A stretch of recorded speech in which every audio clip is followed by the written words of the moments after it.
노태문 사장은 2020년 1월 무선사업부장으로 취임 후 소프트웨어 부문에서는 갈목상대라고 할 만한 성과를 보여주고 있습니다. 특히 운영체제 업데이트 3년 지원, 보안 업데이트 4년 지원을 비롯해 스마트폰, 태블릿, 노트북으로 이어지는 갤럭시 생태계를 만들고자 공을 들이는 모습은 충분히 높게 평가할 만합니다.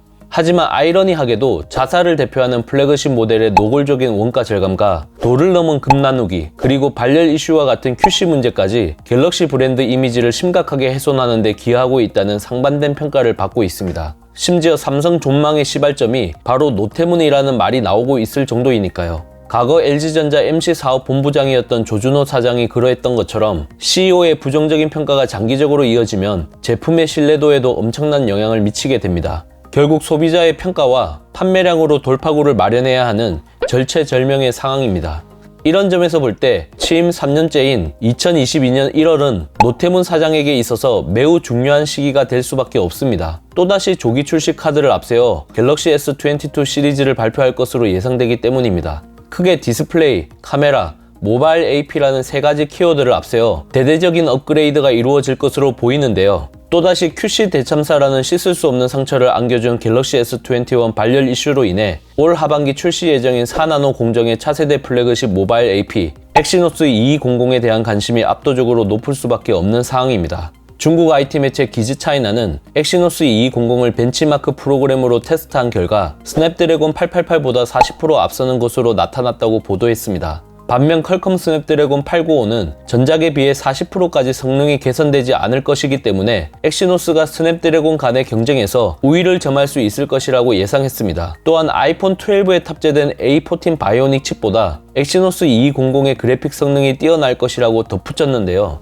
만약 1년 전에 출시한 구형 칩보다 신형 엑시노스 칩의 퍼포먼스가 잘 나오지 않는다면 상당히 암울할 수밖에 없는 일이니 이는 당연하게 받아들여야 할 것 같습니다. 팁스터 앤서니는 엑시노스 2200 CPU 성능은 A15 바이오닉 칩보다 느리지만 스냅드래곤 895보다 빠르고 GPU 성능은 스냅드래곤 895뿐만 아니라 차기 아이폰에 탑재되는 A15 바이오닉도 넘어설 것이라는 주장을 펼쳐 이목을 끌었습니다. 루머에 따르면 엑시노스 2200 GPU는 3D마크 와일드라이프 테스트에서 8134점을 기록했다고 합니다. 갤럭시 S21 시리즈에 탑재된 엑시노스 2100과 스냅드래곤 888 칩셋이 동일한 테스트 환경에서 기록한 점수보다 1.5배 이상 높은 수치이니 현실화가 이루어진다면 그야말로 신데렐라 같은 드라마틱한 스토리가 펼쳐지게 되는 것입니다.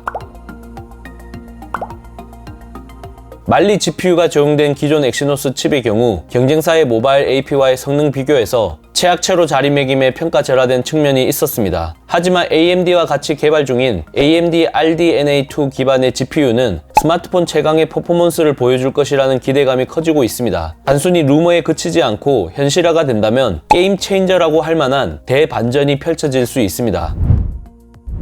지난 6월 컴퓨텍스 2021에서 AMD CEO인 리사 수가 차세대 플래그십 엑시노스 칩에 레이 트레이싱 및 가변 레이트 쉐이딩 기능을 제공한다고 밝혔는데요. 표현력, 해상도, 프레임 레이트 개선에 상당 부분 기여할 것으로 기대됩니다. 만약 성공적인 결과물이 나온다면 일석사조의 효과를 거둘 것으로 예상되는데요. 첫 번째, 노태문 사장에 대한 부정적인 세간의 평가를 불식시키고 기술의 삼성이 공고하다는 것을 만천하에 천명할 수 있습니다. 두 번째, 퀄컴에 대한 모바일 AP 의존도를 낮추고 독자 AP 비중을 높여 반도체 쇼티지와 같은 문제로 스마트폰, 태블릿 출시가 지연되는 일을 막을 수 있습니다. 세 번째, 애플 M1 칩과 같이 태블릿, 노트북 등 모바일 기기로 수평 전개하여 갤럭시 생태계를 확장하는 모멘텀이 될 수 있습니다. 네 번째, 삼성 AMD의 공고한 협력 관계를 구축하여 반애플 연합 전선의 구심점이 될 수 있습니다. 다만 성능이 좋아진 만큼 발열로 인한 스로틀링 문제가 우려되긴 합니다. 만약 갤럭시 S21처럼 갤럭시 S22에도 비슷한 문제가 재차 발생하게 된다면 과거 LG폰의 무한부팅 이슈처럼 치명적인 타격을 입을 수 있습니다. 최근 삼성이 액티브 팬 모드라는 이름으로 상표 등록을 한 부분에 대해서도 세간의 주목을 받고 있는데요. 내년 1월 출시 예정인 갤럭시 S22에 탑재될지는 불분명하지만 적어도 이러한 문제 해결을 하기 위해 다양한 방식을 고려하고 있다는 건 분명해 보입니다. 사실 고성능과 발열은 필수 불가결한 요소인 만큼 모두 잡는 게 쉽진 않습니다. 하지만 그동안 갤럭시만 고수했던 유저 입장에서는 더 이상 두고 볼 수 없을 정도로 임계점에 도달한 상황입니다. 갤럭시 S20 시리즈를 제외하면 최근 수년간 국내 모델의 스냅드래곤이 아닌 엑시노스가 탑재되면서 역차별로 인한 상대적 박탈감이 계속 누적되어 오고 있었습니다. 이제 엑시노스 2200은 애플의 A15 바이오닉, 퀄컴 스냅드래곤 895와의 피할 수 없는 정면 승부를 펼쳐야 합니다. 그리고 이번에는 최소한 대등하게 싸우는 모습을 보여줘야 합니다. 만약 그렇지 못한다면 노태문 체제의 삼성 갤럭시에 대해 팬들은 실망과 허탈감이 이만저만이 아닐 겁니다.